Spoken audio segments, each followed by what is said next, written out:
Hello, and welcome to the HIPAA Vault Show, where we discuss all things HIPAA compliance and the cloud. My name's Adam Zenadine, and I'm joined, as always, by the CTO and founder of HIPAA Vault, Gil Vidals. Hey, Gil. Hey, Adam, good to see you again. Excited to talk about WooCommerce a little bit more. Yeah, me too. So we've been getting a lot of questions recently from customers about WooCommerce. It seems like it's really taking off this year in terms of adding e-commerce functionality to websites. And if you've been a listener for a while to the HIPAA Vault Show, you know that we specialize in healthcare and protecting healthcare websites and applications. So the questions have been from a HIPAA point of view, and so excited to pose some of those questions to you, Gil, and see what kind of value we can offer in terms of answers. Sure, let's do it. So before we dive into our topic and WooCommerce, the data breach that we're here to talk about at the beginning of the show is pulling it up on the screen here. So the headline is: a major data breach bites into a big dental distributor's e-commerce systems. Oh. So Henry Shein Inc., a worldwide distributor of medical and dental supplies, including vaccines, pharmaceuticals, financial services. Gil, I'm straight away thinking PHI here. Reported a major hack in its core systems, including for distribution and e-commerce. One of the biggest distributors of dental supplies is sinking in its corporate teeth into the after effects of a major dental breach. They reported a major hack into core systems, including for distribution and e-commerce, and is only now getting its systems back online. So this article's Wow. dated the end of Yeah. 2023. Well, this is a good entree into our topic because if you notice, this is e-commerce. They got compromised and they shut down everything to contain the hack. And so they have lost revenue because once e-commerce store goes down, they're not able to receive orders and do transactions. So you can imagine this company or these billion-dollar companies, even 1 or 2 days down, they lose a lot of revenue. So this is a good segue into WooCommerce because WooCommerce is a plugin to WordPress that's used, very popular to use as a shopping cart.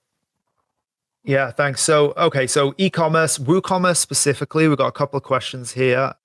So first of all, a little bit about WooCommerce. WooCommerce is an e-commerce platform, which is very popular. It's the second most popular e-commerce platform. Some of the reasons for its popularity are that it's free. It has a lot of free tools, and it links in very well with WordPress, which is also free and open source. So it is very popular. It has close to 20% market share. So it's become very popular. It's really cool. There's a lot of plugins, functionalities in the same way that there are with WordPress. And the first question we have is, what data does WooCommerce store typically, Gil? The data that's stored is going to be based on transactions because e-commerce is transaction based. So you're going to be storing, whatever the customer ordered, the customer's contact information. I would consider all of that sensitive information, or maybe better put as PII, personally identifiable information. Yeah, names, email addresses, maybe a product type that could Right. link to a symptom. Yeah. So I wouldn't consider this PHI data, but I would consider it PII data.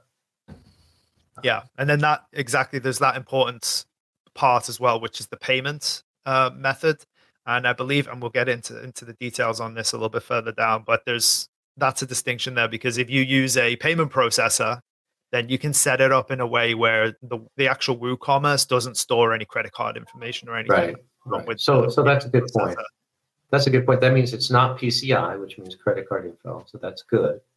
It's just personal information. And then PHI is an interesting one. I would say it's not PHI, but I'd say there's always exceptions. So if a rep at your company is on the phone with any of your customers and they're taking notes about that customer, that they have, back pain and neck pain, and so you sold them this product, a brace for their neck, then that would be PHI because you tied a particular symptom in with the name, and now it's PHI. But that would be more of a rep doing that, adding that information to the notes field. I don't think that your normal transaction, by normal I mean the guy with the back pain or neck pain logs into the WooCommerce store, your store, and orders a neck brace.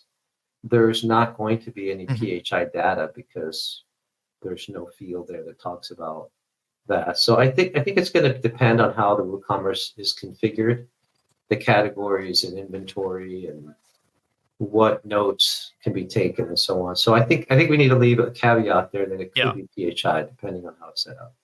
Right.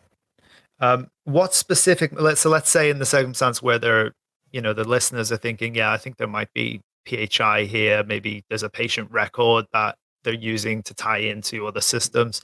What specific measures in that case where there could potentially be PHI should be implemented to ensure data encryption for that WooCommerce site? Yeah, so a couple things come to mind. One is what you just said, the encryption. So the SSL certificate for our customers that aren't, for our audience that's not necessarily tech savvy, the SSL certificate is what we call I guess that certificate is what we call the measure that we use to install the encryption. That's what you need to do encryption is an SSL certificate. So usually you purchase those from a vendor. So that would need to be installed, and to make sure that the data is encrypted. On the server that the WooCommerce is hosted on? Yeah, the server that the WooCommerce is being serviced by. And also, we have to be specific. That is encryption in transit. So when the customer hits the submit button, the user, and it transfers their order or their information to place an order, then of course that's what we mean by in transport, the tunnel between the end user and the WooCommerce store. Now, that doesn't necessarily mean anything about the server being encrypted at rest. At rest is when you power off the system, like you literally shut it down. WooCommerce is down, the software's not running, everything's down. Is it still encrypted at rest? And for most public cloud vendors, Adam, the answer is yes. By default, it's encrypted at rest. Now, if you're not in the big cloud provider like Google, AWS, and Azure, then you need to probably ask that question of your vendor and say, hey, if I power off my system, is it encrypted at rest? Mm-hmm. Yeah. How can a customer configure access controls and authentication mechanisms in WooCommerce to comply with HIPAA and specifically the minimum necessary access rule? Okay, so access controls, what we're talking about is what activities can different users do depending on their access and their permissions. So some users may have a higher level of access than a different user. So you can have access controls within WooCommerce for posting pages, for content sections, and for widgets. So that's where you have to get granular and review. And to put this in practical terms, let's say you have a team of 3 people that are going to be working on your commerce store. Maybe one's a developer, one is an inventory person, the other one's a sales guy. You're not going to give the sales guy the same access you do to the developer. The sales guy shouldn't be trying to update content and add programming features. That's not his job. So you need to use the access controls to give the appropriate level of access to each person. And what does this have to do with HIPAA, though? Well, in HIPAA, you have best practices. You never want to give you never want to give too high of access. The other way to say it is called minimal privileges. That means you're giving the minimum privileges needed for a user to get their work done. You don't want to give them more privileges than that. Yeah, and WooCommerce, because it is largely popular, it has fantastic documentation. So we'll link some of that documentation in the description below for you to check out in terms of how to set up the right access controls for the users. All right, moving on to the next question. What are some best practices for conducting regular security audits and vulnerability assessments for the WooCommerce platform? Yeah, I think a good practice would be for the use of a scanning tool. So the scanning tool would check the plugins, would check the WordPress core, a tool like HIPAA Gauge, and then full disclosure, HIPAA Vault is the creator of HIPAA Gauge. So obviously we're going to recommend that one, but there are other tools too. It's free. Yeah, it's free. By the way, HIPAA Gauge is free. So even though it's full disclosure, it's free. We make that anyone to use that for free. There's no charge. And what HIPAA Gauge does is it just looks at the WordPress core. What version are you on? Is it the latest version? It looks at the plugins. It could check every plugin that you have and tell if it is vulnerable, if it's known to be vulnerable. And so that's good. And you also want to check the web server settings, some of the basic settings. So HIPAA Gauge is a good one. You can also install there's other great tools. WordFence is a good one that you can install that will help protect the site and tell you if there's vulnerabilities found.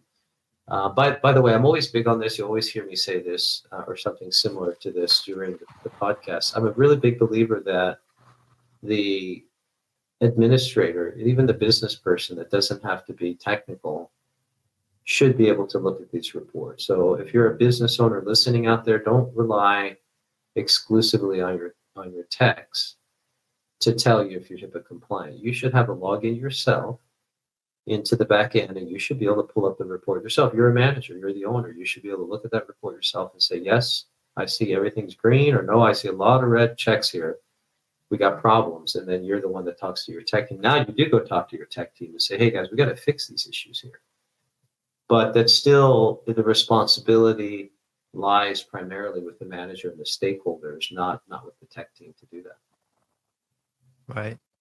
And I'm a little bit of a sub question here. I'm assuming that this depends on the size of the company, the size of the application, but what would be a good go-to when it comes to the frequency of these checks, the scans and the checking of the scans and all that stuff? Yeah. Well, generally speaking, a month is a good time frame. The longer the time frame, the more the risk. So it's a spectrum. There's no magic number. If you wait and only do this a year, your risk is very high. That something is wrong, that you haven't caught a whole year's gone by. So a year is too long, I can tell you that with certainty. Once you get down to a month, you're in pretty good shape. Somebody might, if you have the time, if people do a weekly check maybe, or every 2 weeks. Yeah, and then maybe a month, and then also straight after any major changes to the site as well. Well, that's a good point. Yeah, if let's say you install a new plugin to enhance and extend the capabilities of your WooCommerce platform, then you're probably going to want to run a scan and see if that plugin has created a new vulnerability. So that's a good point, Adam. I think that's right. Okay. What steps should the site owner of WooCommerce take to create a disaster recovery and data backup plan for the site in compliance with HIPAA? Well, everybody knows about backup, so you want to have a backup plan. That's usually going to be your cloud service providers responsible for backing up your entire web server or web servers if you have more than one. So that should be part of your plan to make sure that there's a policy in place where you have daily backups. If you like, and you want to go above and beyond, you could install a plugin like Duplicator that can create a backup and create a backup for you. But WooCommerce specific. Yeah, WooCommerce specific. But you have to be a little careful with that, Adam, because it depends where this duplication plugin stores the data. If you're storing it somewhere on the same server, you've just doubled your backup space, right? Because you have your hosting provider is backing up, plus you have a plugin that's backing up. And if you have a large store, you're going to be sucking up a lot of disk space. It's going to cost you more money. You may have to tell your hosting provider, hey, we're running out of disk space. Give me some more space. You got to pay more money for that. There's nothing wrong with having a backup, especially if your store is very important to your business and it's generating revenue. But I will end with this comment that you want to have a backup that's stored off-site. What does off-site mean? Off-site means that if your data center you're in burns to the ground, you still can retrieve your backup. That's very Okay, so that's the important. disaster recovery portion of the question. Right.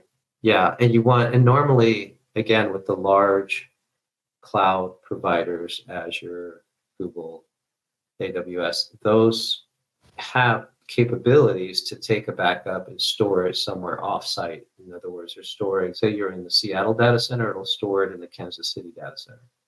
So you know it's there, but you have to configure that. Someone has to go in and do that. The tools are there, but you have to make sure someone knows what they're doing, has configured that properly. Okay, great. How about how to effectively log and monitor user access and activities on the WooCommerce site to ensure HIPAA compliance? Sure. Well, you can get there's always a lot of plugins, Adam, and generally speaking, with WordPress, there's more than one plugin for every imagination, every idea you have, right? So in this case, we're saying, okay, I need to know who logged in at what time. Did my developer log in? Did my manager log in? Did the sales guy log in? Who's logging in and when? And what did they do? So you could use WordFence. That's a great plugin that we've already mentioned once. WooCommerce administration area has some buttons you can press to audit. And there's also WordPress security audit log. That's a plugin that you could use, or WooCommerce logger. So there's multiple solutions. Essentially, they do the same thing. They're tracking who's logging in at what time. Some of them will track what was done, but that starts to get a little bit difficult to track everything that the person did. So at least you should know who logged in at what time. Yeah.